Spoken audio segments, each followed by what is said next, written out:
Welcome back to the PFF NFL show, everybody. Trevor, Sikkema, Dalton, Wasserman here with you guys. We had the full free agency, wall-to-wall coverage last week, Monday to Friday, and today we're wrapping it all up with a post-free agency mock draft because, of course, you're filling your needs in free agency, but you're also supplementing what you're doing here with your cap space with what you're going to do with your draft capital as well. So, Dalton, now that we have a more clearer picture of exactly what the team needs are going to be going into the 2026 NFL draft, we figured it would be great for the people to expand our mock draft madness, get into a two-rounder here on a Monday. How you feel, my friend? You ready for the great adventure? This might be a long one here, so you better buckle up. We're good. We're going full 2 rounds, like you mentioned. We have a clearer picture of it. And Trev, even whether it's before free agency, post combine, pre combine, post free agency, whenever we're doing these mock drafts, I had someone ask me lately. They're like, Dalton, between the NFL show and the college show and everything else you're doing and going on getting all this, they go, how do you not get sick of these mock drafts? Right? You do so many of them, right? It just feels like we're going through the same exercise over and over. And honestly, Trev, I think the mentality is to just treat every mock draft like it's your last one, right? So we're going to do that again today with a 2-rounder here that's going to be a lot of no trades. We're not going to add in trades. I don't want to keep you here all day, but I think that's what it's going to be. We're going to just that's the mentality. Treat every mock draft like it's your last. Now, you said treat everyone like it's your last because that word treat it like is important because our bosses probably wouldn't be happy about hearing us say that this is the last mock draft that we're going to do. No, it's just a mentality, Trev. It's just a mentality. I know. I am excited, though, because doing a 2-round mock draft gives you a little bit of wiggle room to get a draft plan together. And again, like now that we're post-free agency, you can actually start to put draft plans together. So you don't have to just say, hey, this is the team's biggest need. You have to hit it in the first round. You can go, all right, sure, this might be the team's biggest need, but this player is more of a best player available approach, and I feel like we can hit this position a little bit later in the draft. So we'll have a lot of those conversations. So you're in control. You're the one with the screen share. You've got the PFF mock draft simulator. Let's pull it up. Of course, you guys can do this as many times as you want. If you have a PFF Plus subscription, subscribe.pff.com is the best way to get to that. Pre-free agency, post-free agency, pre-combine, post-combine, doesn't matter. Fernando Mendoza, Las Vegas Raiders. A lot happened with the Raiders last week, but their need for a franchise quarterback only got bigger with the trade of Geno Smith. So, I mean, honestly, we're actually only closer to Fernando Mendoza being the pick here at number 1 overall. I didn't even ask you if you wanted odds and evens. I just ripped right through it there at number 1, but I guess I'll take the odds and you'll take the evens here with the Jets. We talked about a lot about what has changed with the Jets, a lot of moves for them. I like what the Jets are doing. I get it. So, Jets fans might be, apathetic about the situation just because you don't know the long-term view of the coaching staff or what to think of Aaron Glenn. But hey, you know what? The roster wasn't very good. The team wasn't very good last year. And they changed a lot of that. They've changed a lot of the team. So obviously you're the resident Jets fans here.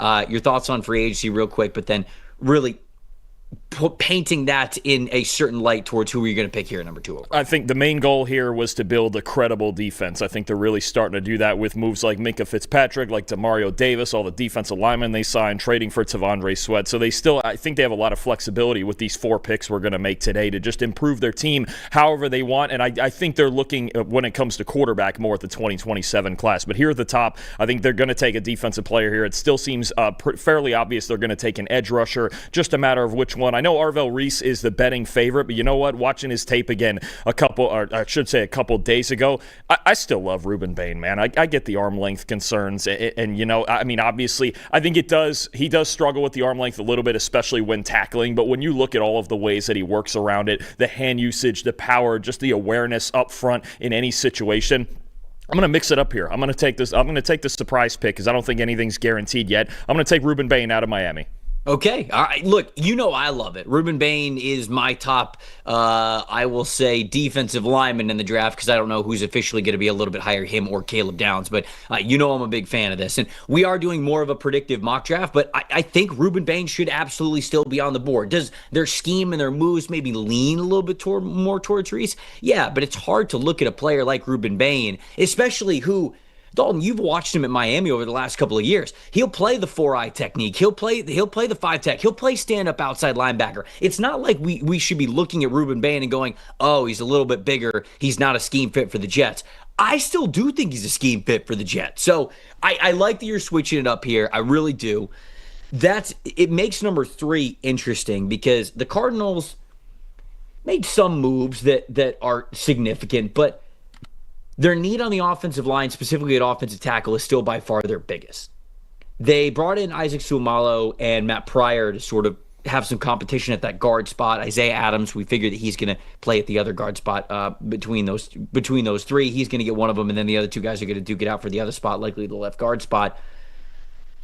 Right tackle, I'm leaning Francis Mauigoa, but it kind of just comes down to how good do they think their edge rush room is? Because they've got a lot of notable names, right? They have Josh Sweat, who they paid last offseason. They do still have Zaven Collins. They've got Baron Browning. They have B.J. Ojulari. They have Jordan Birch as well. I mean, that's a deep edge rush group. Now, if you think that, Arvell Reese is sort of this guy that you can't miss, maybe you go with him here, but...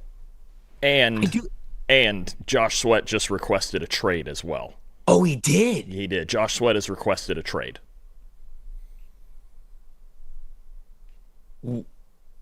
So did he just signed with the Cardinals like for Jonathan Gannon? That's it? Probably, yeah. Like they paid him a good amount of money. He signed with the Cardinals? Yeah, pretty much. Yeah. Because what's his contract? Hold on. I think check it out. I think it was a 4-year deal originally. Plus, also you have Zaven Collins and Baron Browning going into the last year of their deal. An edge rusher is definitely not off the board here, especially if they feel like Reese has that potential. So all of his guaranteed money is up after this year, which you kind of think, if you got a 4-year deal, most of the guaranteed money comes in the first 2 years anyways. This is a year where there's a lot of the guaranteed money going to him. His cap hit's pretty big over the next 2 years in 2027, 2028, but that's pretty flexible without any guaranteed money there. You have a cap savings of $12 million if you trade him post-June 1, which I would assume that they would do. And they've only got $3.7 million in dead money if they trade him after June 1. Man, I didn't think of that. But if that's the case, then I would take Arvell Reese here at 3, I guess. Like, if you're trading him and if he's disgruntled, then yeah, I suppose. I was going to go offensive line, but I actually think the Cardinals will be able to hit offensive line at the top of the second round. So, yeah, let's go Arvell Reese here at number 3 if Josh Sweat's wanting out. Yeah, no, I mean, Josh Sweat wants out, and you've got those other 2 heading into the final year of their deal. I mean, I think anything in the front 7 at this point, even if Reese ended up playing linebacker for them, that would not be a bad thing either. So, four here to Tennessee. He just signed that deal. Yeah, that's life in the NFL, Trev. That's the way it goes. We've seen it. Some guys can't even get to the end of these deals, like Max Crosby. Can't even get a trade through with Max Crosby.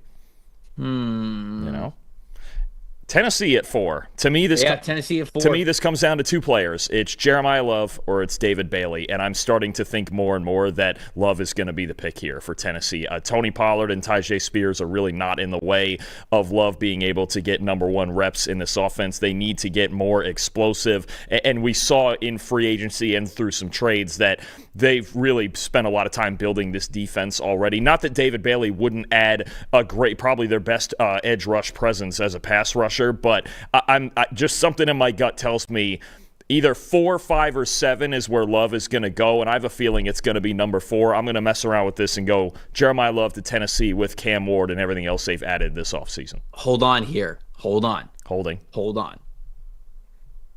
The only source that I can find that's saying that he has requested a trade is somebody who covers the Packers. So not even somebody who covers the Cardinals. Well, wait. Okay. Throwing it out there. Who's the Packers defensive coordinator? Who is the Packers? Oh, it's Jonathan Gannon. And interesting. And he's already brought in Javon Hargrave. Throwing it out there. Packers need edge help. Bad. Hey, you know what? Whatever, we'll keep it. We're riding conspiracies. Why not? I thought we were gonna flex on the undo pick button that we have here with the MDS. But no, you know wait till I make another stupid pick. When I do something else stupid, we'll use it then. We'll just I'll show it off right now. There it is. Okay. So just to pick Jeremiah Love again. Okay, so for the New York Giants, recapping some of the Giants' moves, they brought back Jermaine Illuminor, which is key for them. Signed Isaiah Likely to a pretty good contract to make me think that they're going to lean on him pretty heavily in this offense. I think he's in for a career year as a receiver. Signed Darnell Mooney. They are also a team that's gaining a lot of steam for Jeremiah Love, but he's obviously not on the board here. You bring in Tremaine Edmonds. You bring back Micah McFadden. You've got Darius Musow. Some depth signings at safety. You get Greg Newsome. I think I'm still just going to go Sonny Styles here. Unless they wanted to draft, Francis Mauigoa and play him at guard and then, kick him out to tackle whenever they might want to move on from Jermaine Illuminor, or Jermaine Illuminor might have wanted to move on himself. But I believe after he signed his contract extension with the Giants, he talked about how happy he was to do that and how he wanted to stay in New York. So I think this could be an offensive line pick, but I am going to go Sonny Styles here still for the Giants. I agree with this. I don't think re-signing Micah McFadden gets in the way of Styles in any playing time. I like McFadden more as a depth option, a third guy who can play in base. If you have Tremaine Edmonds and Sonny Styles, there's certainly a lot of range there at that linebacker position, and they got to get a lot better in run defense. I'm in on that. All right, which way are we going here with the Browns? Are we going O-line or receiver? That's really just the question and what order we're doing it in. And we're making 3 picks in this mock, so that's really it. It's, to me, is it going to be – it feels like Carnell Tate is going to be the first receiver selected. Mm-hmm. Or – because the problem with taking Mauigoa is – this is the problem with the lack of proven left tackle options. Do we think they're really going to work up the guts to take Freeling at 6? Yes. Yeah, they're just going to do it and run with it? No, I think he's going to be on the board for sure. Yes. I do think that. So you want to go that route and just go receiver after? Because that's the order you're going in here. It's going to be O-line and receiver and maybe one of them twice once we get to 39 there. So right. Let's do it. Let's make the hot pick. We'll go with Freeling at 6 because it just feels like of all of the left tackles, he's the one that's shooting up boards right now. And if he hits his potential, especially in pass protection, you're looking at a Browns team that's a lot better. To me, they have to find a left tackle and possibly a right guard in this draft, or a center, even if they want to move Elgin Jenkins back to guard. But I think they're going to take the swing here. To me, Freeling's tough because he's been so hot lately, but I still think there's a little bit of ways to go in his development. I think you could get a starting left tackle option at 24, but this seems to be the hot pick right now is Freeling at 6, so we're going with it. For Washington now at 7, David Bailey, I think, still makes a lot of sense for them even with them signing Caleb on Chason and Odafe Owe.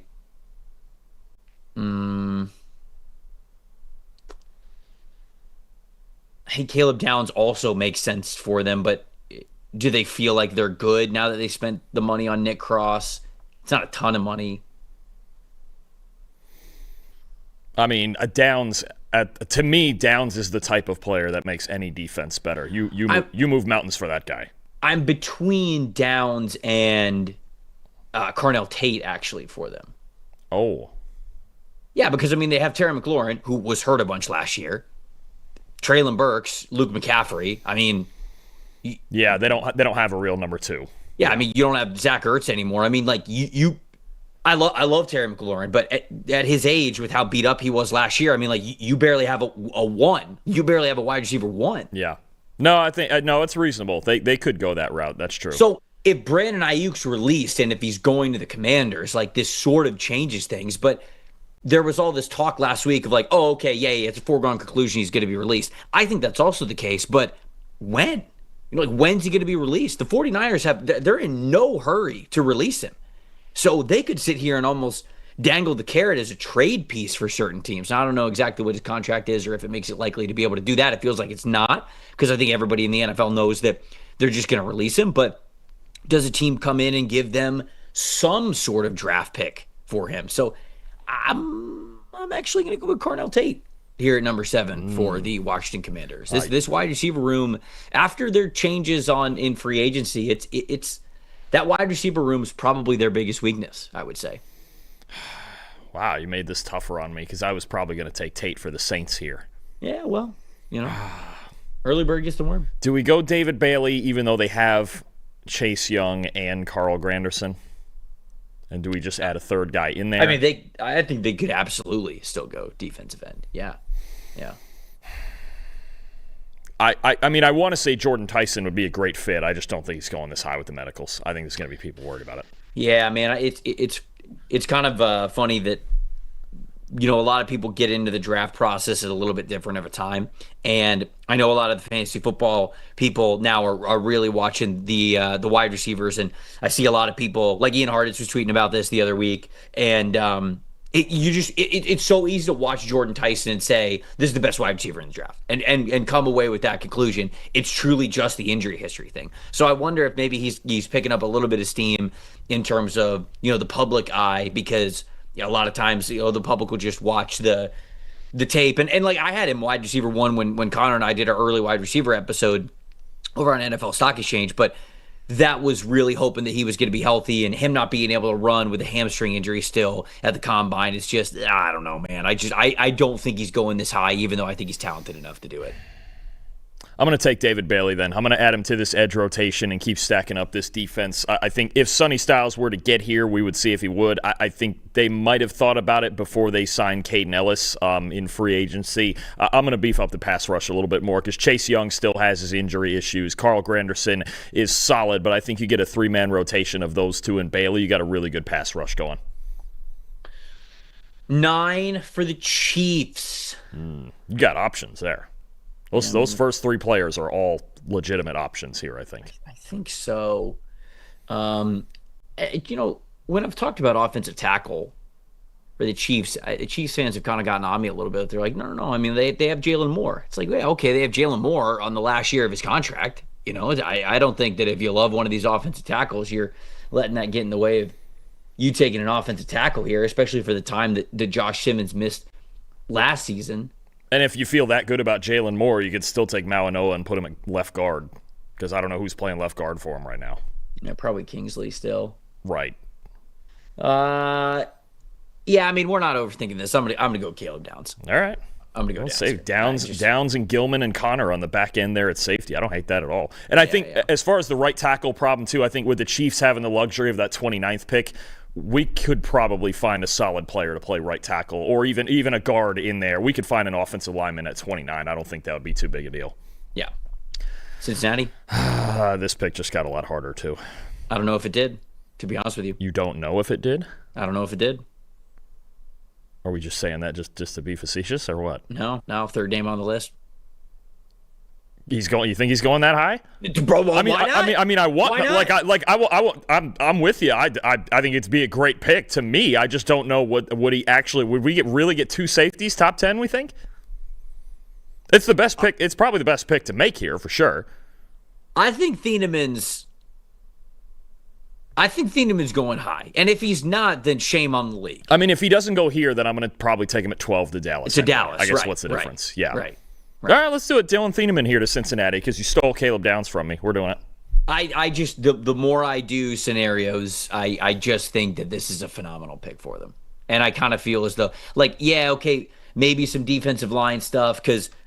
Let's see. Obviously, they added Boye Mafe. They added Jonathan Allen. You could still probably make additions there, but you're probably not going to make an edge rush addition unless David Bailey falls this far or something like that. I think they're going to stand pat at edge. Unless Sonny Styles falls, I don't think they're making a linebacker pick here. They signed Brian Cook, so you have a safety option, but to have Brian Cook and then Dylan Thieneman, I mean, that's a really nice 1-2 combo. Now, maybe they think enough of Jordan Battle to where they wouldn't make this pick, but I feel as though Brian Cook, Dylan Thieneman, Jordan Battle. I mean, like, Thieneman could probably play some slot stuff for you as well. Cook's so good at the free safety spot. Jordan Battle can be a good, strong safety type of a player for you. So I think you really lean into that secondary being a strength of your team if you're able to round it out like this. No, I would agree with that. And there's plenty, like you mentioned, of linebacker and D tackle we could take later in the draft. Miami. This feels like, at this point, this feels like an obvious pick. To me, I think. They have nothing in the secondary right now. They don't have anything, yeah. I guess it is just Mansour Delane here. Feels like a pick we've probably made too often, but it makes sense. They signed Jamari Sawyer to play guard. So it's him on one side and then Jonah Savanaia on the other. And Jonah was, unfortunately, one of the lowest graded guards in the NFL last year. But you got a defensive head coach now, too.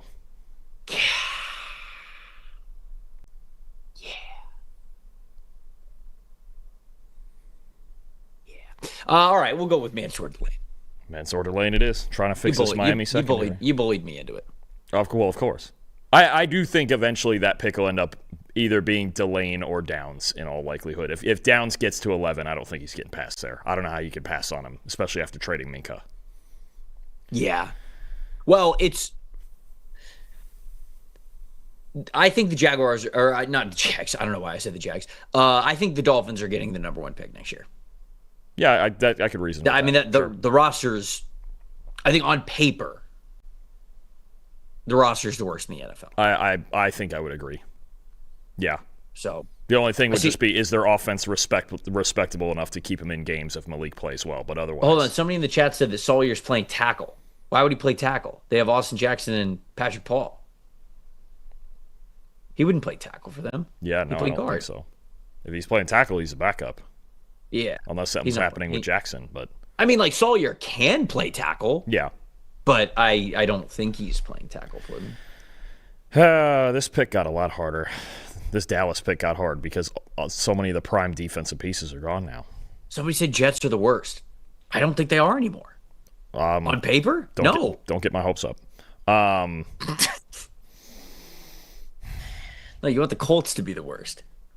Oh, good call. Yeah. It's not going to be the Cowboys, but. Yeah, it could be whichever the worst of Dallas or Green Bay, whichever we get that one too. So, no, you're right. Good second person said Sawyer is playing tackle. So what's happening with Austin Jackson? Yeah, you're not moving Paul. He had a good year. Weird. No. All right. Well, when the chat informs us of an Austin Jackson trade, we will give them all the. Yeah. Well, hold on. Who said that Sawyer is playing tackle? They moving Jackson inside? I don't even know. Is there an injury problem we're not aware of? Anyways. All right. We'll get to that later. We picked Delane anyways, so. True. Sawyer's not playing corner. We know this. All right, what do I do with Dallas? Do I take the big swing on Jermod McCoy? Because you took every other defensive piece that I wanted? Yeah, the problem with Jermod McCoy, not that he's not a good football player, it's like, are you about to draft another guy coming off of an ACL when you're just sort of getting over that with Savon Revel? And I'm not saying that the pick is like bad, but you haven't really seen return on investment for that. Yeah. They won't do it, but there's a certain amount I want to take a tackle here that I want to take Mauanoa, but they're not going to do it. They're going to go defense. Yeah, I think they're going to. I want to take Mauanoa, but they won't. It just won't happen. I mean, do I reach on C.J. Allen? Is he going this high? I don't think they take C.J. Allen here. If you want me to be honest, like I think Keldrick Falk would be in play here. Falk. Yeah, because I mean, why Avion Terrell if we don't feel good about McCoy? Well, maybe Falk is not the answer because they just traded Osa. And Osa's, I mean, I assume that they traded Osa because he's too small to play where they want him to play. So then I guess you wouldn't be drafting Falk, right? Not unless you're playing him as a true edge, but then he's behind Gary and Donovan. Right. So I guess not. I don't know that they're taking an edge. Maybe they could, but I'm going to go Terrell. I'm going to go Avion Terrell. And just say because of this scenario where because of McCoy's injury that Terrell supplants him as CB2. Yeah, I can't see Dallas specifically taking Jermon McCoy. We're gonna go with it. Avion Terrell. I need at least one pick in the secondary, and I just don't know. Linebacker. I don't know that C.J. Allen would go at 12. If C.J. Allen gets to 20, I'm taking him. But I don't know if he's going 12. I think the Rams are truly just a best player available type of team. Yeah, there's two clear-cut guys that stick out to me here. I mean, I kind of think that like Fano's their guy. I think it's the other way. I think it's Mauanoa.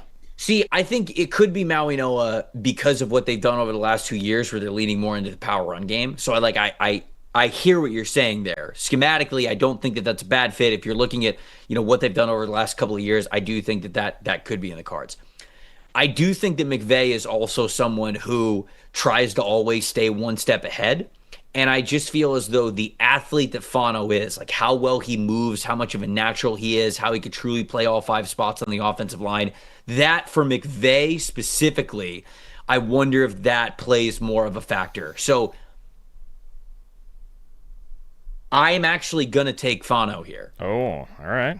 But I understand what you are saying with Mauanoa. I just think McVay is going to look at the type of athlete that Fano is and say, nope, I think that guy's just too good to pass up.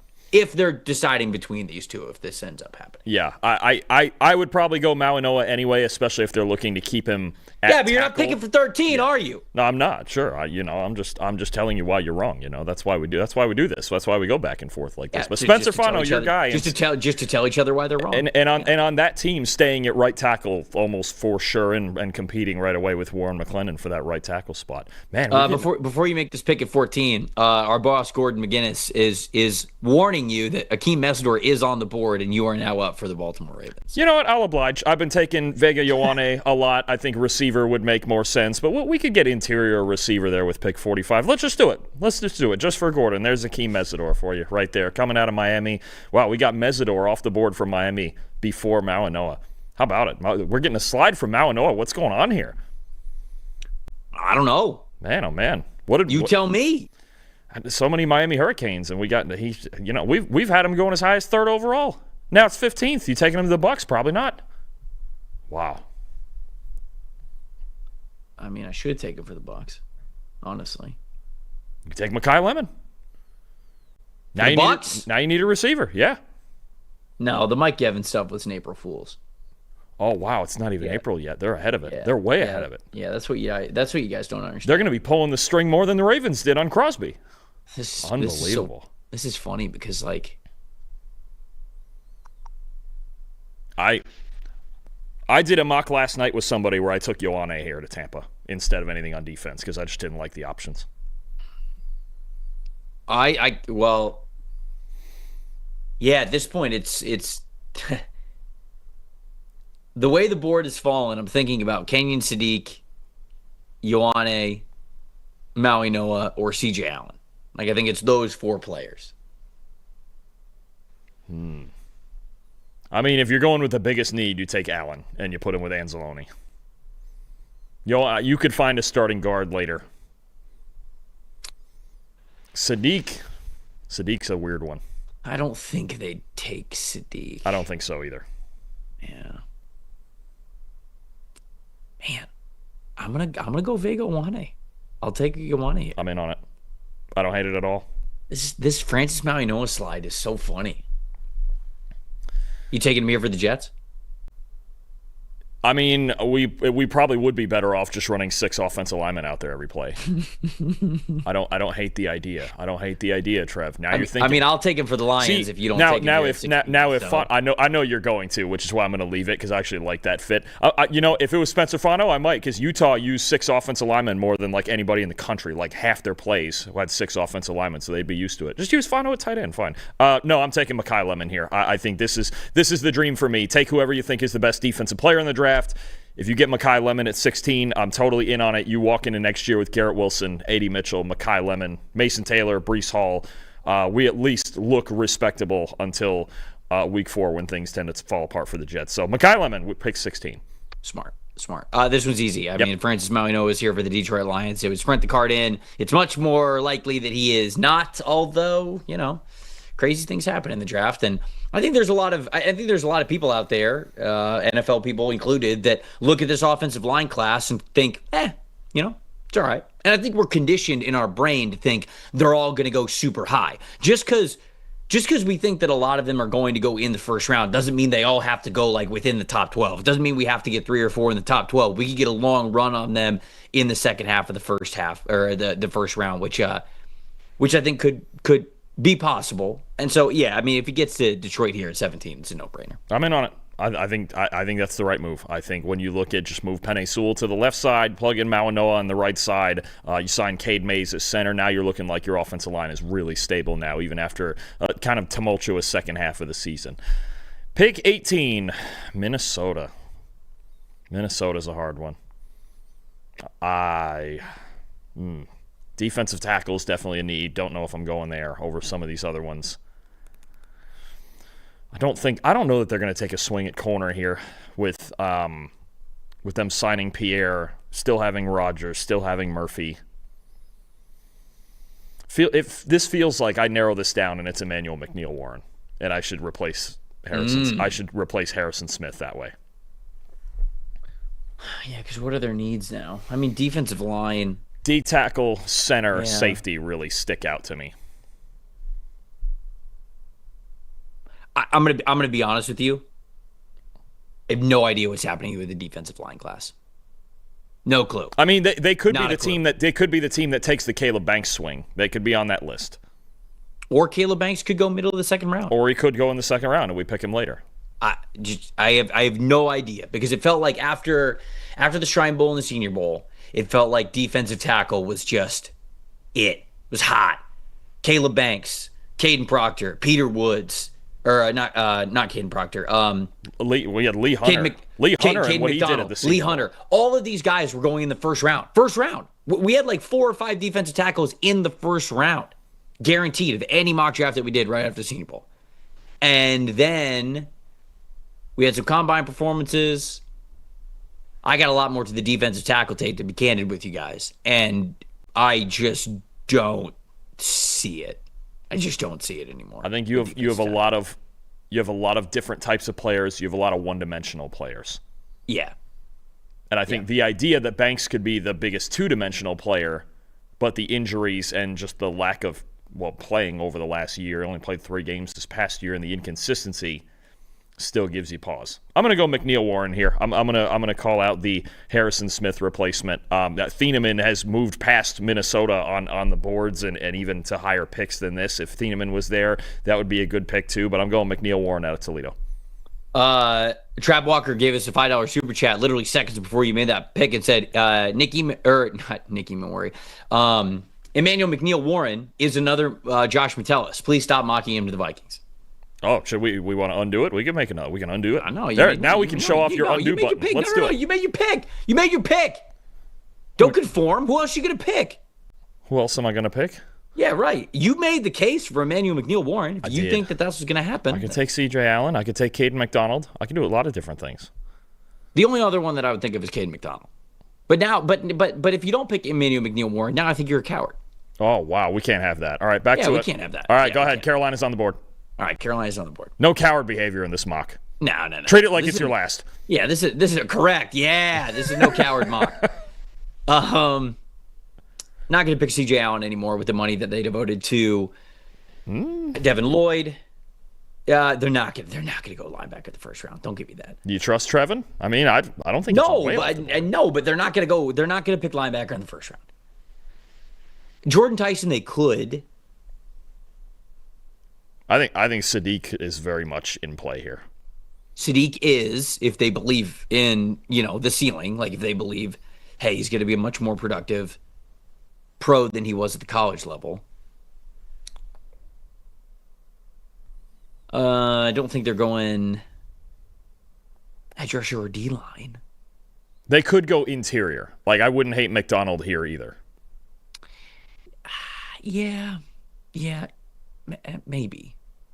Omar Cooper. We've heard Omar Cooper starting to get into this Yeah, area. Who's their nose right now? Who plays nose for them? Ashawn Robinson's gone. Bobby Brown. They do have Cam Jackson, though. I think Cam Jackson's going to get some good run this year because he's a super strong player. He's got the long arms. He's perfect for the odd front. And that's really redundant to McDonald. It's basically the same type of player. Right. Yeah.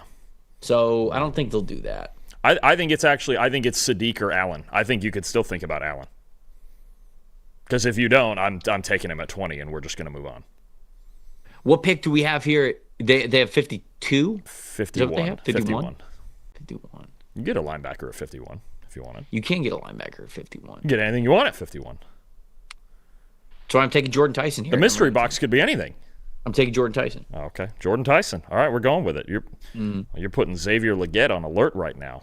Well, he's just going to run the vertical routes. Yeah. Oh, could do that too. Jordan Tyson, get that intermediate range going. The Arizona and Arizona State out there at receiver. Wow, gotta love it. You see the vision? I see the vision. All right, C.J. Allen, no questions here at all at 20. I get a DB and a linebacker. That's the goal for me in the first round for Dallas. Moving on. Pittsburgh, 21. Pittsburgh. You trying to improve at tackle? Could. Would love to, honestly. I think this is, I think, one that I might have done. I did this sometime in a recent mock draft, whichever one was my previous last one, and Omar Cooper makes a lot of sense here, I think. I don't think they do it after acquiring Michael Pittman, though. He adds. I only say this because I don't think it's wrong. He adds a different dimension to the room than the other two. I mean, it's either that or I'm looking to upgrade at tackle. Yeah. Because I'm in on the idea of potentially not starting Broderick Jones anymore. Yeah, can I see offensive tackles? Absolutely. Can I see him? Who would go first? Oh, sorry, not that one. I'm just clicking things. I think it's a guard. Feels like Blake Miller's got momentum too, doesn't he? Yeah, of the guys that are left, I feel like it's Miller or Lomu. Lomu, you get to just play at left tackle. Miller, you play at right, and then you're moving Faltanu back to left where he played in college. I'll go Blake Miller. Blake Miller. There we go. 54 starts at right tackle. Kind of come in right away. Chargers. I feel like there are some guys for the Chargers that I like picking for them that are gone. Mm-hmm. This is also a Caleb Banks spot. This could be a Caleb Banks spot. I've been taking Mesidor lately when I get to the Chargers. Do I reach down for a guard or wait till 55, we think? Who's next to guard? That'd be Pregnon, which I could make the case for. You know, I'm a Pregnon guy. Yeah, you are, indeed. The Pregnonaganda. You might have to work on that. They're calling it. I don't know. I don't know if they are calling it that. Is it T.J. Parker here? Do I keep loading up off the edge? They have Mack and Thule, but they could use another younger one. Like, I've been taking Mesidor a lot as the team. They're like, win now. Yes, he's older, but he's also a really good third guy to add in that rotation. Is it Parker, or do I just take the swing on Banks even though I don't love it? Killing me, Trev. You got to make the pick, brother. Oh, I do. I think they'd probably pick Banks, honestly. All right, we're doing it. Well. Wait a minute. Oh, now we got to undo it. No, look at it. Gator Great backing off. Oh, now he doesn't like the fit. Oh, boy. Now with the foot. Oh, he's a foot guy. Oh, the foot. You know who got the foot? The Gators basketball team the other day. Okay. No, I got to see it in person, my friend. All right, TJ Parker. It was a big boot. Same. Let me tell you. That's all right. You're still a 1 seed. You're going to be fine. Everything's going to be fine. We're playing the team that knocked us out in the Sweet 16. They're playing in Tampa. You gotta go to Tampa and go see it in the tournament. It's over. It's over. Okay. TJ Parker, 22. I'm going edge rusher. The theme still holds. Trust the process. I'm so tempted to take Omar Cooper Jr. here to the Eagles. I don't hate that. I've thought for at least 2 years now they need an actual third threat that is not. I'm not talking about a third threat. Oh, you're talking about a second threat. Correct. Oh. Well, sure, that could be the thing. I mean, you're signing Dallas Goedert to a 1-year deal. You don't really have anybody at tight end backing him up. Well, they still have Calcaterra, but whatever. And they signed Johnny Munt also for the blocking stuff, but they're not going to carry. They've got Britton Covey, Quez Watkins, Johnny Wilson, Darius Cooper. It's a lot of guys. I think A.J. Brown gets traded. Like, I don't know if it's June 1 he gets traded, training camp he gets traded, trade deadline he gets traded. But I think he's on the Eagles for a max of 6 more months.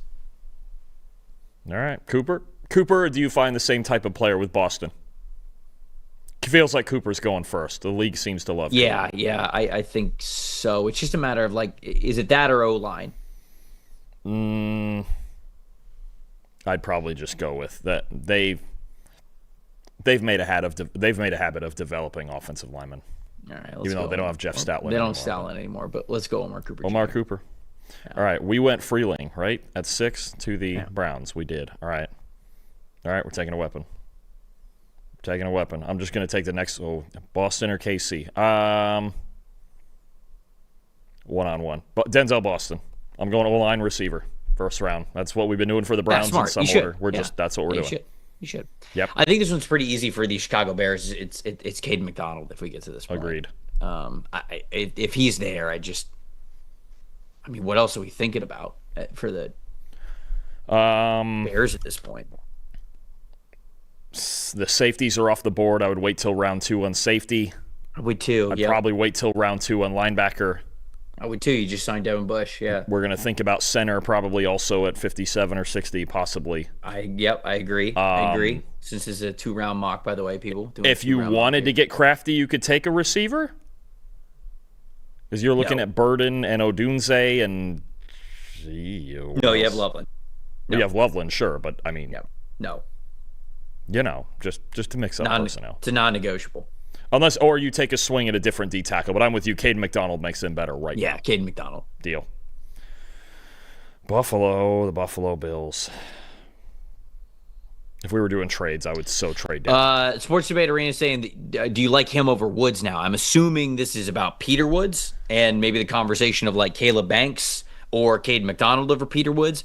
Yeah, I don't really know what to think of Peter Woods. I mean, he tested fine at Clemson's pro day, but to be candid, like I felt like he would test better than that because his tape kind of shows that he's a little bit more athletic than that at times, like with flashes. And Bruce Feldman's reports of him being on the freak list and kind of the numbers that he was going to potentially put up, and didn't equate to those numbers in my opinion. So now you have a defensive lineman who is sub 300 pounds. Like it's not like Peter Woods was doing this at like 310, 315. He was doing this sub 300 pounds. He's got super short arms.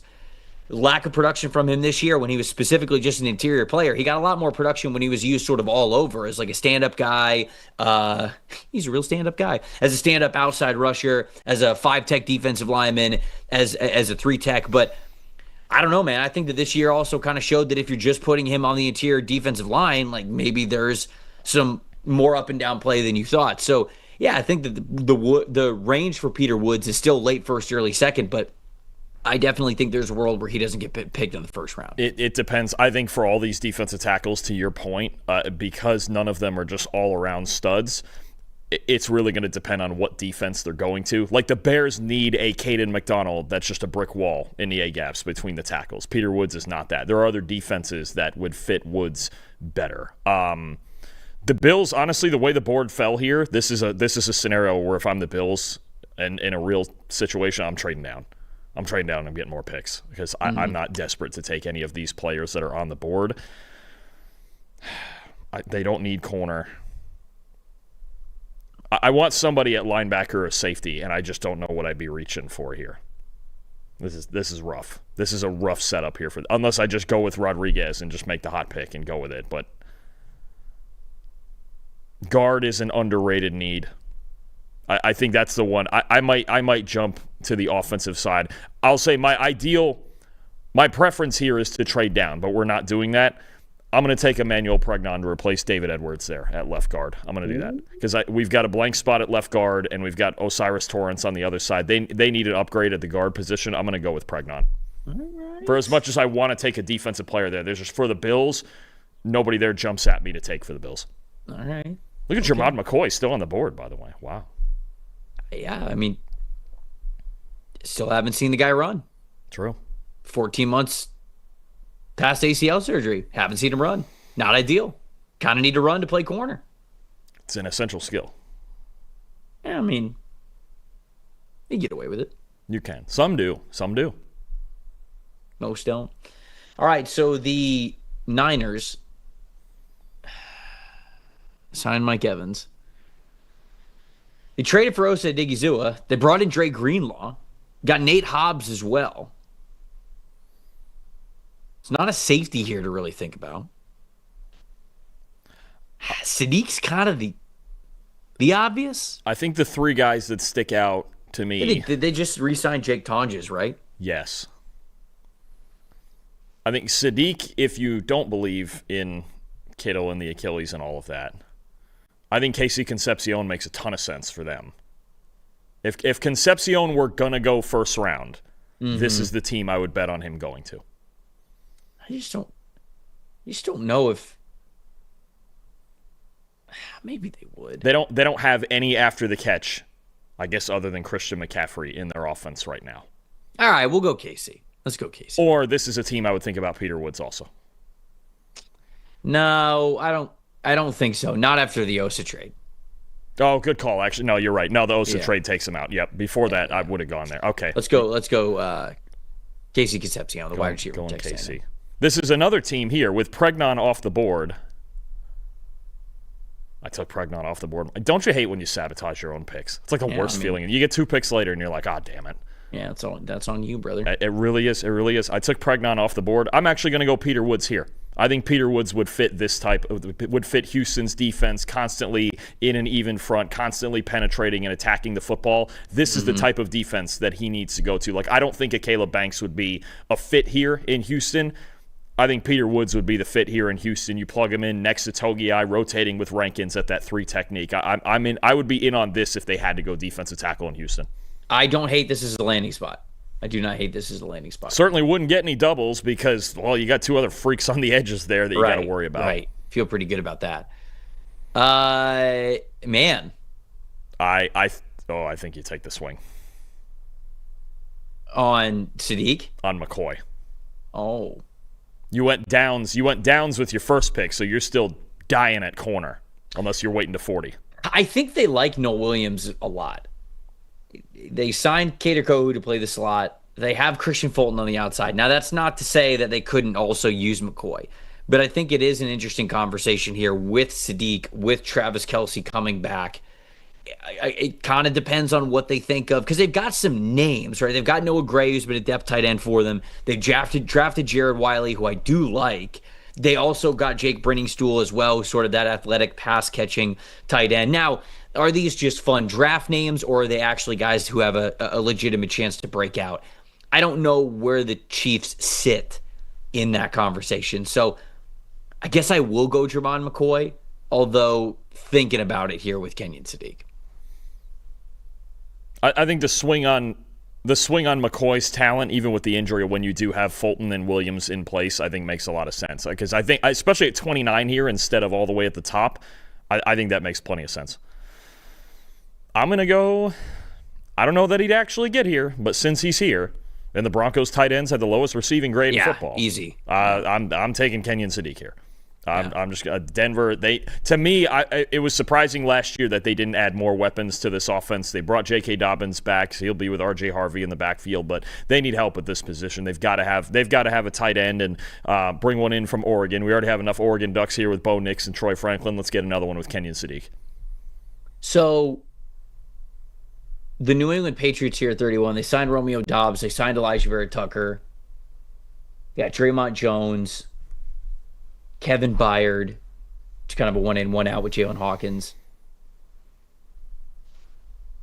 You got options. I think it's a trench pick either way, but you got options. Yeah, I'm debating between Christian Miller and Max Ionicher, honestly.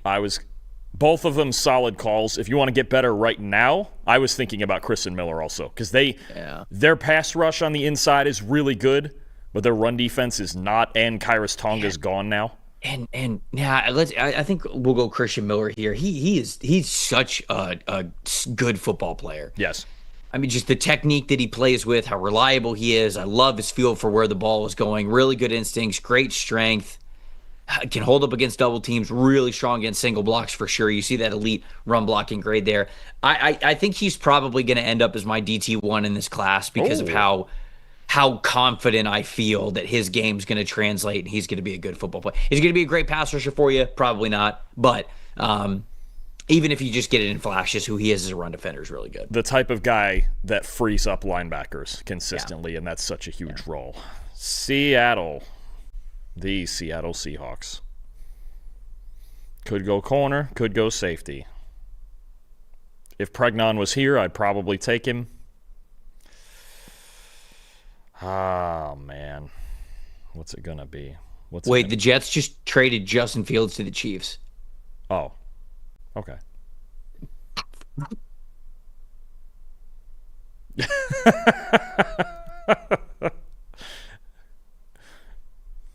Seattle is the Seattle Seahawks.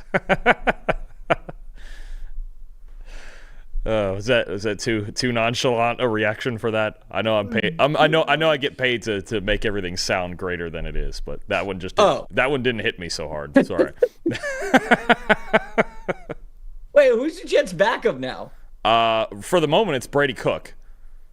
So there was rumors about Carson Wentz because of the connection with Frank Reich. I think. Bailey Zappi. Oh, Bailey Zappi. I forgot that. Well, all right. Well, it's Bailey Zappi. All right, it's not Brady Cook. Sorry, they did sign Bailey Zappi. Oh boy, you're gonna ask me about Ty Simpson with the next pick. I'm not doing it. Oh no, you have the next pick. Oh, I have the next pick. You're about to ruin my day. Seattle. I'm not taking a running back. Do I just go for more depth at corner? Do I just take Colton Hood and get on with it, or Cisse? No, you take D'Angelo Pons because he's better. Is he really going first round, though? I love it. I mean, I love Pons, no question. Pons and Witherspoon that's some angry individuals back there in your secondary. Wow. You know what? Why? I'm going with it. The fact that you just brought it up, just the fact that it took you no more than 3 milliseconds to go, no, take Pons. I'm in now. Cardinals in the chat said, Trevor Dalton, can we get a Falcons bonus pick? Well, a bonus pick? We're running through 2 rounds here. So. Oh, we'll see. Yeah, we'll see. We'll see at 48. Yep. We can get to the Falcons. Yeah. Before we do that, though. Every week on Draft Risers, we're highlighting players that are climbing up the boards as teams are getting deeper into the evaluation process. These are the guys who are rising because decision makers are getting more confident in the full profile, not just chasing the traits. Our big riser, of course, is Sony Styles. Over the last couple of weeks, biggest riser really of any prospect probably over the last 2 months. You see all those insane combine numbers for him, 4.46, 43.5-inch vertical jump, 135 inches in the broad. Young man was flying. And now he's flying up into the top 10, even the top 5 mock drafts. We had him go number 5 overall, New York Giants here. When you're trying to identify risers like that, not about guessing, it's about having better tools, better data, and a better process. That same approach applies to when you are making decisions about your own money as well. If you want to make smarter picks with your portfolio, Tasty Trade gives you the advanced tools and data to be able to do so. You can trade stocks, options, futures, and more all in one platform. Tasty Trade offers low commissions, including a $10 cap per leg on option trades, so you can keep more of what you earn. The platform includes backtesting and risk analysis tools to help you plan ahead and manage that risk. Traders can also use active trader mode, one-click trading, smart order tracking, and Tasty Trade also offers dozens of educational courses that you can access free with your account. Visit tastytrade.com/PFF today. Tasty Trade Incorporated is a registered broker-dealer and member of FINRA, NFA, and the SIPC. Okay, I've got the New York Jets up here. We've got Bain, we've got Lemon.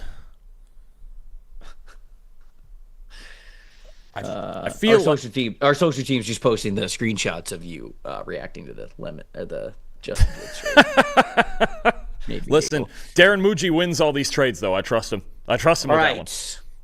You've got Ruben Bain. You've got Mekhi Lemon. You've got Mekhi Lemon. I think the way the board fell here, it's probably a corner. I was going to say, I think it's probably Colton Hood. Whichever corner you feel best about, I think in what's going to be a lot more aggressive man-to-man type of defense. It's funny because I think that Cisse could be better at it, but he wasn't asked to do it very often. Hood is more of a press man corner by nature, but did more off-coverage stuff this past year. I'll go Colton Hood here. Let's go Colton Hood. I could vibe with it. I don't mind Hood here as the value at 33. Yep. I don't mind that. Arizona. What did we do with Arizona? Arvell Reese. We went Arvell Reese. Wow. Okay. I mean, this couldn't have worked out better for them. Well, because now we got offensive line options. Yeah, exactly. Right. Just depends which one now.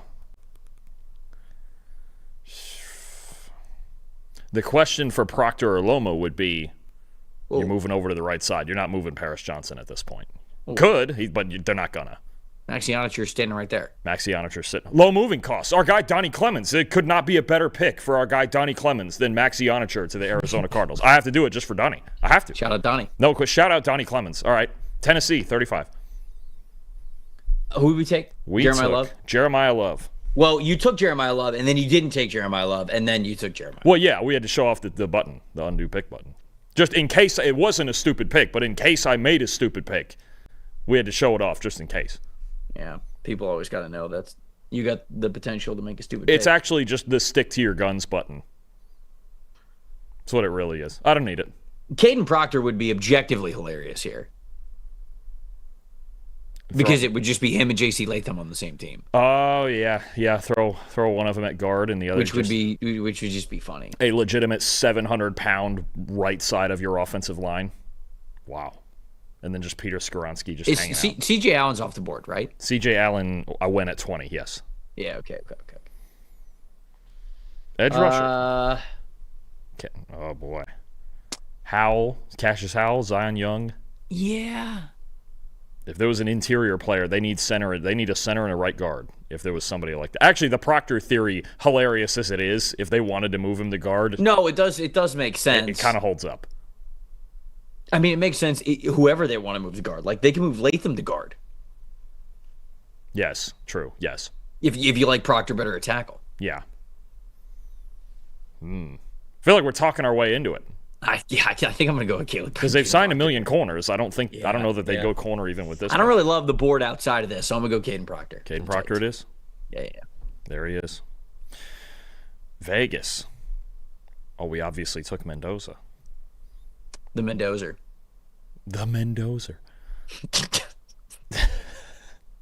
Have I not said that before on this show? I don't remember. I feel like I have. I'm not sure. You might have. There's Mendozer. We've done so many of these. I forget what gets said and what doesn't. That's I feel like I could take the Raiders. What about Jennings Dunker here to play guard?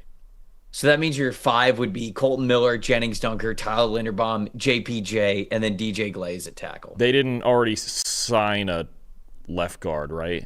They have Jordan Meredith, but he played guard and center for them last year. I was almost thinking I might take a swing at upgrading on Glaze and go Lomu and move him to the right side. There's a system fit there also.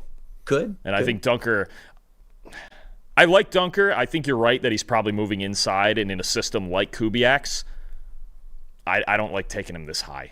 I think I'd rather take Lomu and see if I can't upgrade on that right side. And Lomu would still be he's a good enough athlete for sure to play in this system. It's either that or I take the big swing. This is finally where we get Caleb Banks off the board. Because I think off the edge with Crosby back, they're pretty much set. But on the inside, like their group of defensive tackles is basically if they walk into it like they are right now. And I think if you get Caleb Banks in the second round anywhere, I think it's a worthwhile swing. This might be the gamble to take. I'm going to do that. I think you're on the right track. If we had a 3-rounder, we might attack that guard spot. I'm going to take the swing on Banks here because I think the Raiders are actually a team that we've seen them do it plenty of times before, but they could take the high ceiling swing on a guy like that. I'm in on that. All right, the Giants are back on the clock. We gave them Sonny Styles. Just throwing ideas out there. Just throwing ideas out there. Wait, who'd you click? Cisse. I don't think they do that, though. Or a receiver? Because they have Paulson Adebo, they have Drew Phillips, they just signed Greg Newsome, and then they do, in theory, have Deontay Banks. I guess signing Newsome might take that out of play. Right. They have Darius Alexander from last year's draft to rotate on the interior, so I don't think they're going interior D-line. They could go receiver, but who's left at wide receiver right now? I can look at it. I see Chris Bell there. Chris Bell, Jeremy Bernard, Chris Brassel. Maybe Chris Bell. Take the swing. Yeah, I mean, I don't hate that. In fact, I do like it. I'll go Chris Bell. We'll do Chris Bell. Chris Bell. Coming off the ACL tear, but had this range, before he even got hurt. So I think that this is, if you believe that the knee is going to fully check out and he's going to be good to go at some point, super explosive for a player of his size. Houston. I would have really thought about taking Caden Proctor here. I think he'd be a good fit. It would be one of the better places for him to end up is with Nick Caley, even if he's playing guard. Houston, there's just so few needs on this team. They just, Or Mason Thomas, do we beef up the pass rush? The obvious pick actually is to just take Chase Basantis and go make it work. You're our left guard. I mean, I might as well just do it, right? Yeah, we're just going to do it. I mean, if you didn't take him, I was going to take him for the Cleveland Browns. So, yeah, I think I feel good about that. I walk out of it with Peter Woods and Chase Basantis for Houston. I feel good about that. So for the Browns, we have who did we pick? We picked Freeling and Denzel Boston. So they signed Zion Young. They brought in Elgton Jenkins. They traded for Titus Howard. They still have Tevin Jenkins. They have Zach Zinter. They have DeJuan Jones in theory at one of the other O-line spots. To me, that tells me that they're going to run power a lot, right? Like all those guys. Like Zion Johnson's a man in gap scheme. Yeah, Todd Monken's going to get downhill with it. Yeah, Titus Howard is a man in gap scheme type of offensive lineman. Tevin Jenkins is that.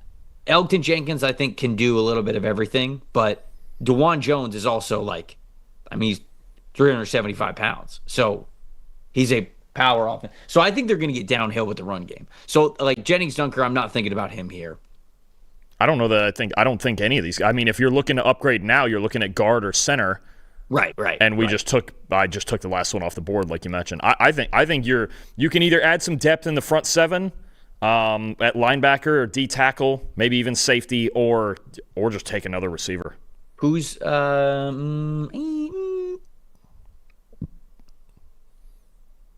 They got Quincy Williams in there with Schlesinger, but how big was the deal? I can't remember. 2 years and 17. It's a doesn't prevent you from taking a linebacker here deal. Yeah, but if you love one, for sure. If you love, I'd like Jeremy Bernard. I don't hate it. I don't hate any receiver going to Cleveland because they don't have any. Yeah, let's just take Jeremy. I like the idea of that more than the O linemen that are available for him. All right, so let's go Jeremy. Walk into next year, Jeremy Bernard, Denzel Boston, Jerry Jeudy, Harold Fannin. All right, now we're starting to look like something in Cleveland. How about it? We're building it. All right, Kansas City. Somebody in the chat said, Trev hates Anthony Hill so much. Poor man dropped from 40 to 90 after having a great combine. It wasn't the combine. It was I got to his final eval of his tape, and I watched a lot more of his tape. And no, I'm just not a big Anthony Hill Jr. guy. I don't think he's super physical in how he plays. In space, great, good athlete. Can he play a little, overhang for you? He can play as a will linebacker. But even then, I feel like he's still got to work on playing a little bit more in control. And then when it comes to playing through the real physical parts of playing between the tackles, I felt like he was lacking there. So that's why I dropped him. But I think I've brought him further up because it seems like he's going higher than where I would take him personally. But that's just to answer a question in the chat there. Kansas City. We doubled up in the secondary.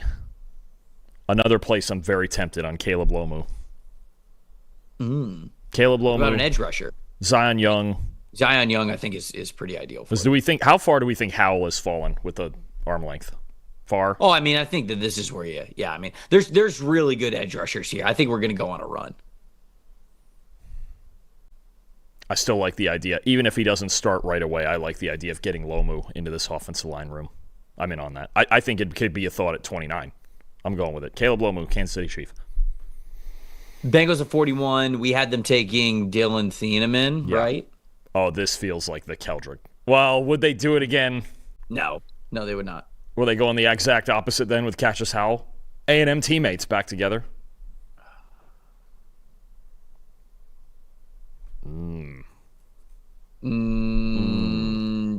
Jacob Rodriguez. All right, I'm in on that. Yeah. I'm in on that. Bengals came away in this draft with Dylan Thieneman and Jacob Rodriguez. That's ballers right there. That's just good football players. That's just good football. Imagine drafting good football players. I'm wondering how the producers feel about that. With Thieneman and Rodriguez, I think, Yeah. Just no D-line. Just no D-line at all. But what do you need it for? Rodriguez and Thieneman. You know what they say. Games are won outside the trenches. Of course. That's how we do it in Cincinnati. All right. Yeah, we've often said, the trenches don't matter. New Orleans, David Bailey. All right, we did David Bailey. Oh, I still need a receiver myself here at New Orleans. You do indeed. Chris Brazzell makes sense to me. Chris Brazzell, Tyler Shuck. For the same reasons I would have probably taken Carnell Tate at 8, I would take Brazzell here for the Saints. Tyler Shuck likes to throw deep and outside the numbers. Chris Brazzell played at Tennessee. Done deal. There you go. There you go. That's pretty much a perfect fit right there. For the Miami Dolphins. Keldrick Falk? Yeah. Yeah. Because, this D-line's not great. It's one of these D linemen. Like, it's Zion Young, it's Keldrick Falk, it's Cassius Howell. Just whichever one is Jeff Hafley's favorite. Yeah, I don't know. I'm going to go with Keldrick Falk because I think he goes a lot higher than this. But it's kind of hard to find a home for him as somebody who's just primarily like a run-stopping, 5-technique guy. And, okay, how highly do you take those? Not to say that they're not valuable. They absolutely are. But you kind of got to find the right fit for them to draft them pretty high. So it lasts all the way to Miami. But Mansour Delane and Keldrick Falk for Miami, I think is pretty good 1-2 there for them. I would agree with that. Jets here at 44. So we've already gone Bain, Lemon, Hood, edge, receiver, corner. Nice. Edge, receiver, corner. I think there's no interior offensive line depth that I like. Edge, receiver. I think my pick here, one of my favorite picks here to make has been A.J. Halsey for the Jets. Smart man. And now we're looking at a pretty stacked safety room all of a sudden adding Halsey. You've got Minkah Fitzpatrick, who obviously can play multiple roles. Malachi Moore, Dane Belton, A.J. Halsey. And really Moore and Fitzpatrick at that point could just completely fill the nickel. And I think they brought back Andre Sisco for like $2 million. But you're going to get some real competition here, I think, at safety. I'm going to stick with it. I'm going A.J. Halsey back there at safety. We're going to keep Smart man. Good football player. Good player. I love the thought. Gotta love it. Our game plan of the week presented by Western Southern Financial Group, a game plan for your financial future. Game plan of the week, I'm going to go with whatever Les needs doing in the draft to be as aggressive as he possibly can with that even number 13 pick and more to continue to build their case to be Super Bowl favorites going into the 2026 season. Just like every team wins starts with a great game plan, your future should as well. With life insurance built like a championship roster, Western and Southern helps protect you and your family so you guys can focus on winning today, knowing that tomorrow is covered. Whether you're just starting out, building your dynasty, or looking to lock in long-term protection, their coverage options are designed to match your game plan. Visit westernsouthern.com/PFF to get your free life quote and start building your financial game plan today. Western and Southern, built to win, backed by over 130 years of helping people protect what matters most. All right, who am I up with? Is this Tampa? This is Baltimore. You have Baltimore. Come on. All right. Who'd we go with early on? Oh, you went with Mesidor, didn't you? We've got Akeem Mesidor at 14 at the request of Gordon, if you're out there, if you've got a second name that you want here in the second round, feel free to make the pick for us. Does Dunker make sense here? Who's our offensive coordinator? I'm blanking on it. Check it. I'm drawing a blank. I don't know that they're running that system, though. I don't. And you're also...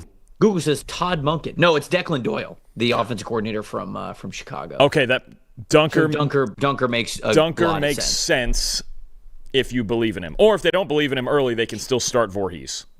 Don't believe in who? Dunker, like to start day one.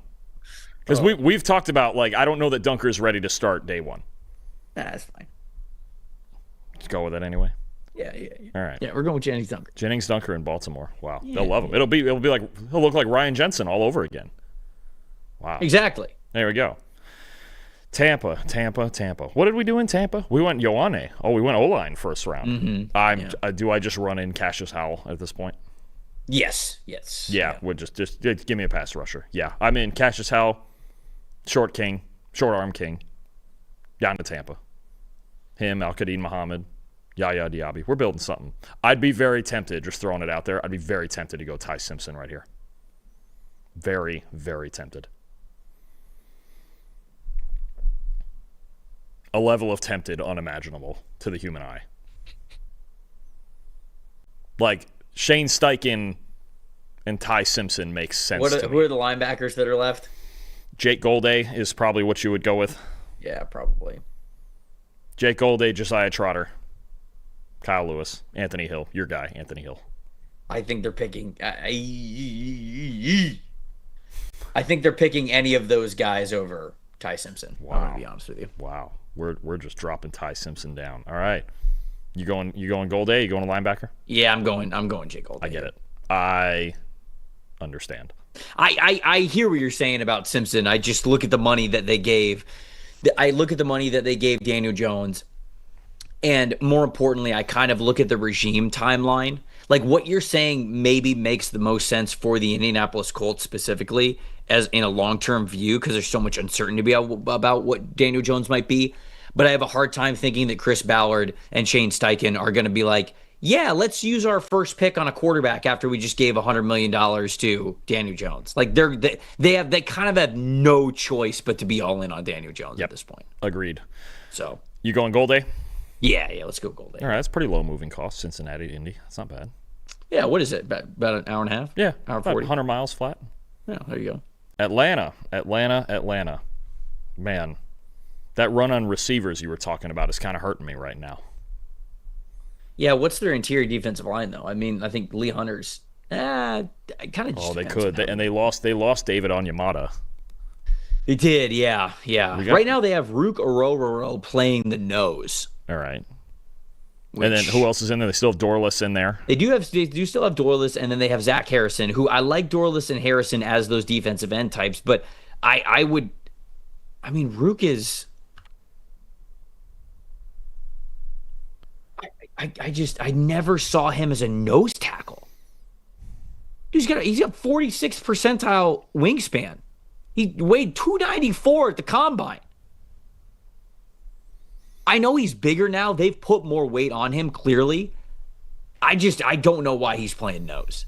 I never really understood. Other than necessity, I never really understood why Rook was playing nose. Golday would have been a good pick here too after losing Caden Ellis. Yeah, they're very thin at inside linebacker. And there's also, for various reasons, could be other questions off the edge too. Somebody in chat said Rook has not been good as a nose tackle. Yeah, he was never going to be good as a nose tackle. I'm not sure any scouting report that you could have read pre-draft would have told you, yeah, let's put Rook Ororo at nose tackle. I think it was a terrible use of resources. I think you're selling me Ali Hunter then. I think that's what you're doing. Yeah, I think that's kind of what needs to happen. Okay. Minnesota. Ty Simpson? No, they're not going to do it now. Much to the chagrin of the Minnesota Vikings. Minnesota. You going running back? You go center? Man, Lee Hunter would have been a good pick here. That's why I said that. Who'd they pick? Who'd we pick it in the first round? We went with Toledo you went legend, with Emmanuel McNeil-Warren.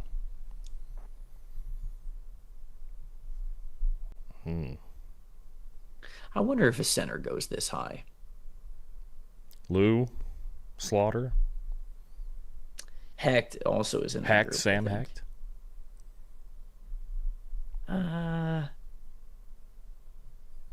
Running back, Jadarian Price. I would love Mike Washington in Minnesota, but I don't think he'll go this high. He's not going to go this high.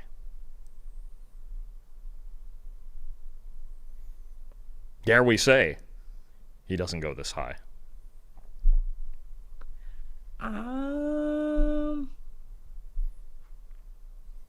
What about wide receiver? Receiver? Yeah. Skylar Bell, Bryce Lance, Antonio Williams, Elijah Surratt. Skylar Bell tempting. Kyler Murray's favorite player. Which one would Kyler Murray like the best? Wow. We're asking the real questions right now. At least I am. I'm going to go Eli Stowers. Oh, okay. We're going that route. Because Hawkinson renegotiated, so he's on the last year of his deal. They've got Josh Oliver to be the blocking tight end. They have Benjamin Jurasik as like a tight end 3 type. I don't know what the long-term future is with Jordan Addison on this team. I think they renegotiated TJ Hawkins' contract to basically be like, hey, we're probably not bringing you back. You kind of get ahead of it because Stowers can basically just be the receiver that you kind of maybe want or need just with some exercise this upcoming year. And then if you're moving on from Hawkinson, then he moves into that role full time. So I'll go Eli Stowers. I like that. Give him a year. Hawkinson gets this year. Give Stowers a year to get in the weight room. I'm in on it. That's all we need. Get in the weight room, Eli. Here we go. Detroit. What do we do for the Lions? Oh, we went Noah. Good pick. Actually, you know what? Zion Young, right? Come on. I think so. Doing? Well, the other one would or Gabe Akis. Or R. Mason Thomas. Yeah, okay, all three of those. Yeah. Any of them. I'll go with the highest one on the board. Zion Young's got more immediate 3-down potential than R. Mason Thomas. Malachi Lawrence could be the hot name here too, actually. Any which way, I think, Zion Young, we'll go with the top one on the board. Edge rusher for the Lions. That's a good draft. This would be the A++ home run dream draft for the Lions. Panthers. We went. Oh, you went Jordan Tyson. Yeah. Gabe Akis would be fun here too. I think Keontae Scott would be fun here in the nickel. I know they like Chow Smith-Wade, but Keontae Scott might be a fun one. I don't know if they do it. Who do we have on the defensive line? D-line. R. Mason Thomas, Gabe Akis. Interior, you're reaching down for Grayson Halton, Lawrence, Josephs, Derek Moore. You're going off the edge, and I just don't know that they're Wait, didn't they sign Rasheed Walker, or did I? Yeah, they did. Yes. They did. Yes, they did. You could look at a center here also. Center is absolutely on the board here too. Let's go Connor Lew. Connor Lew. Yeah, let's go Connor Lew. Connor Lew. They need a center. They do. They might start Luke Fortner, but either way, they need a long term. Yeah, and I like Lew better in those like downhill power run game, and that's what Carolina's all about. Oh, first pick we're making here for the Green Bay Packers. Yeah. How about it? Jonathan Gannon in Green Bay. I think this feels like, with the way his defense runs, this feels like a Gabe Akis pick.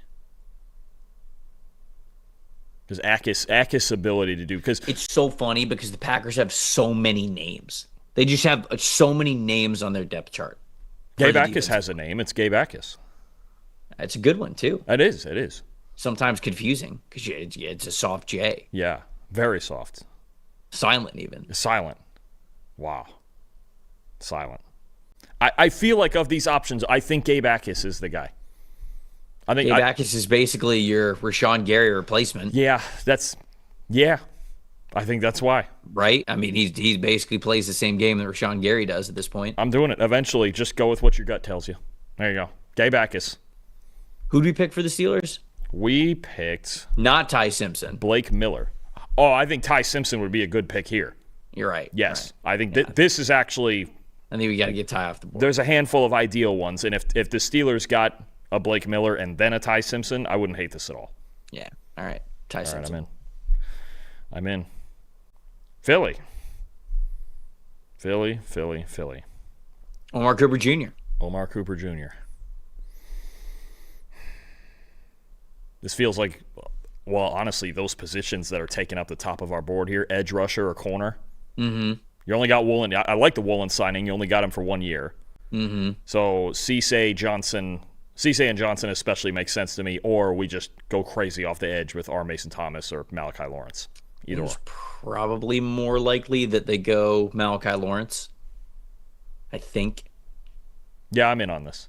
It Much doesn't. to the chagrin of the Jacksonville Jaguars, who would be picking 2 picks after this, who I think would absolutely love Malachi Lawrence. Wow, I'm just ruining my own chances here. Yeah, you are. Yeah, you are. But I do think Philly would be interested in him. Yeah. I'm feeling like it's Lawrence or Cisse at this point. What do you thoughts? I think they'd take Lawrence. Okay. Just because I know it's a 1-year deal with Woolen, but I don't think they feel like they need to get ahead of that one. I think that they would wait till next year. So the Chargers you went with TJ Parker for them. Can I see? I don't love the way the board fell here for the Chargers. No, it's kind of been a tough draft. What do you want to see? Guard. I mean, you could go with Keelan. I don't know that he fits the best with McDaniel, but I don't think he does. he probably starts anyway. Yeah, I don't think he does. It's not the best Can I fit see wide receiver? Bell, Lance, Williams, Surratt. The way they've been drafting receivers lately, I think it might be Lance, but I could also see. But Lance and Trey Harris, I think, are pretty much the same guy. Yeah, if McDaniel's going to go more of the after the catch route, then I think it's Bell or Zachariah. Can I see Traden Stukes? Just trading Stukes? I don't. I think I could do that actually. No, you don't need it. There's trade. You now can see Traden Stukes. I think he can play as a starting safety for them. I think he's a good nickel defender as well. It can allow you to have flexibility with Derwin to be able to play at the second level with the linebackers specifically. Well, he's the only guy on the screen too, so we'll take Traden. We'll take Stukes. You narrowed it down to one person. Yeah. In the search bar. Stukes. Okay. Yeah. Jacksonville. I think it's defensive line for Jacksonville. Say again. I think it's defensive line for Jacksonville. R. Mason Thomas. That makes sense for them. Get some pressure going. Move Walker inside on passing downs. Don't hate that. Need some edge help. Rushers. Depth. That's sort of any second round word you want to use. Yeah. R. Mason Thomas. The R stands for Jacksonville.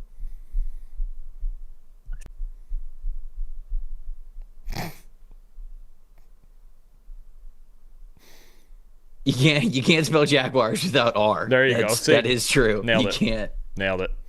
Chicago. Who you backed up with the Bears? We went with Caden McDonald in the first round. Could be center here. Could be a center. Could be an edge rusher. I don't hate the idea of Josephs or even Derek Moore for this team too. I think even more D-line help I would not hate. Safety? And he said, "Oh, see, you took Stukes off the board for yourself." Yeah. Look what you did. Kamari Ramsey.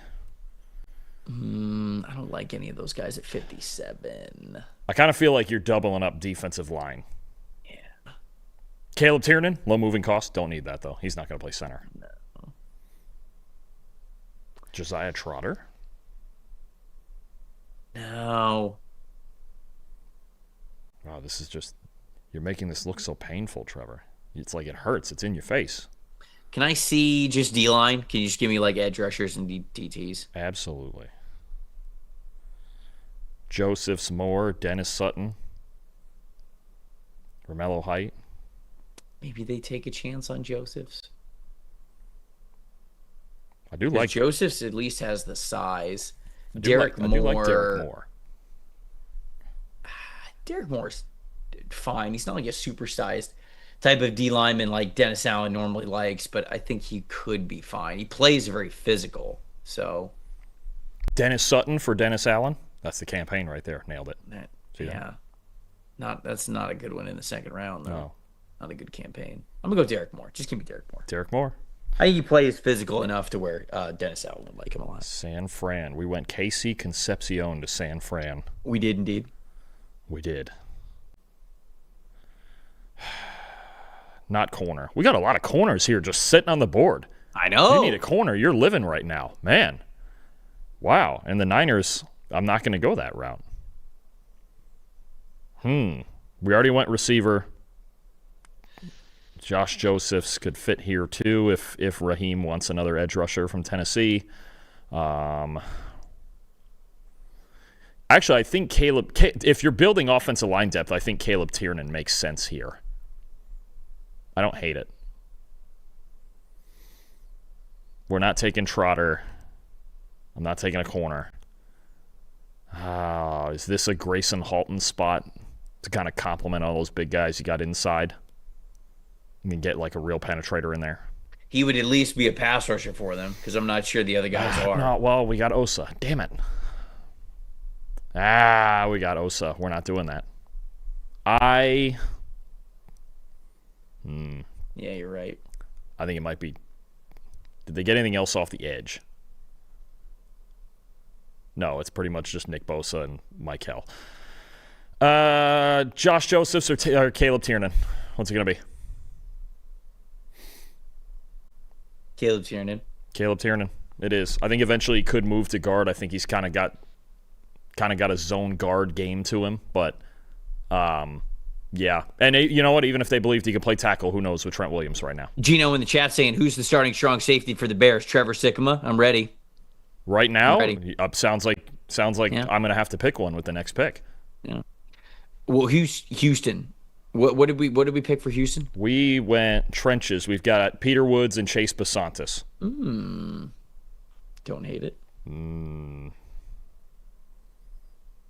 Well, you can just kind of take some talent here if you wanted. We still have. Look at these corners we still have on the board. I'm not going to pick one for Houston. What linebackers are left? Linebacker Josiah Trotter. All right, I'm going to pick Josiah Trotter. Oh, okay. All right. There's some other guys too, but Josiah Trotter's up there. He plays with the physical mentality that they love. He's a hammer.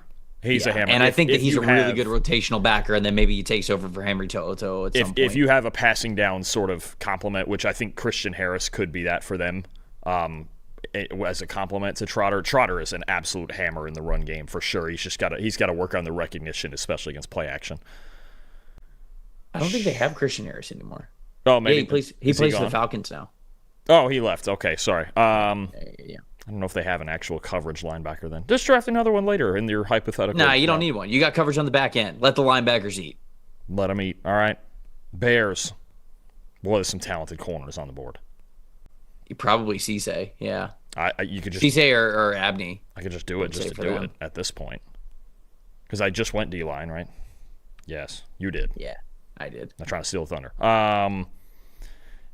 Unless we felt good enough about another safety, we're working all the way down to Kamari Ramsey down here, or a center. Nah, I think at this point, let's go BPA. Let's just take Cisse and run with it. Add some more depth back there. I'm in on it. Rams. You could go corner again here for the Rams. I think to get another one of these guys even behind what they have, sure. Yeah, I would probably take... Or Keontae. I mean, you got Quentin Lake. You've got depth all over the place. I think for the sake of talent, I'm going to take Chris Johnson. Sure. I think Chris Johnson goes ahead of the rest of the guys. Sure. Don't hate it. All right, we went Kenyon Sadiq originally for Denver. This is actually kind of rough. Do I go with another corner to compete with Riley Moss? I wonder if they'd pick Jadarian. I don't think they would.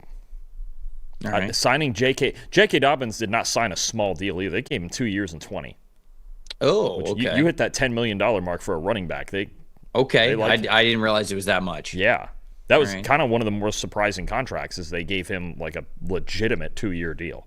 Okay. Is it another receiver? D tackle's an option. Losing John Franklin Myers.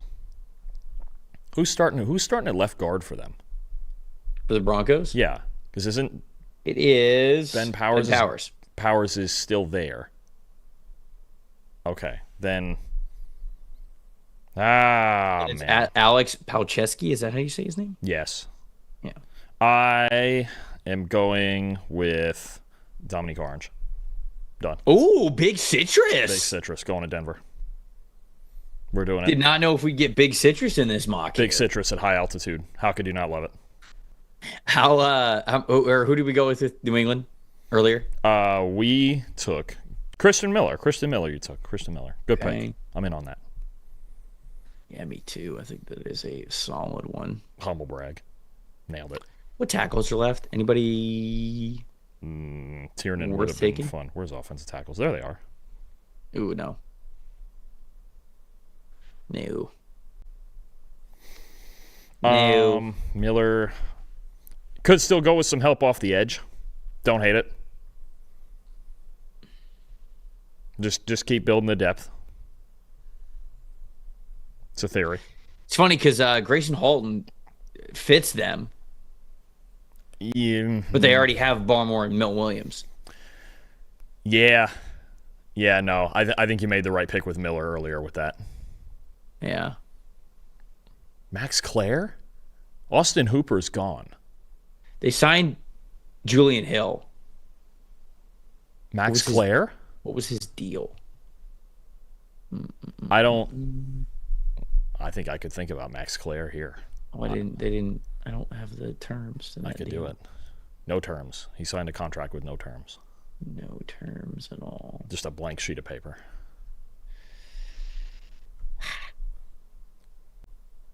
I could vibe with Max Clare. Unless you want to keep adding at corner. Keith Abney. Not that you need to, but...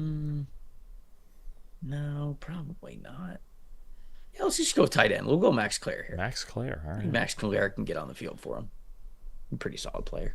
He's out there. As long as he's out there, So, all right. Well, he was great as a receiver when he was at Purdue, and then he was a lot better as a blocker when he was at Ohio State. So I feel like he's pretty well-rounded now. You know what? For as much as I keep complaining about the Seahawks' big hole at running back, I mean, they signed Emmanuel Wilson, so it's Emmanuel Wilson and Zach Charbonnet, but I feel like here might be worth the time for a talent swing on a Jadarian Price. Especially if they're going to... They do need running back. It's either or Mike Washington. They just, they don't have enough... With Wilson and with Charbonnet, there's just not enough speed. And this offense is so built on explosive runs that at Price or Washington, I just feel like Price is going to go ahead of Washington. I'd like them both probably about equally, to be honest. That's fair. Jadarian Price. We're going to round out Seattle with a running back here. Jadarian There it is, Price. folks. 2 rounds in the books. 2-round mock draft here. Appreciate everybody rocking with us for the last 2 hours, hour and a half, hour 45, whatever it's been.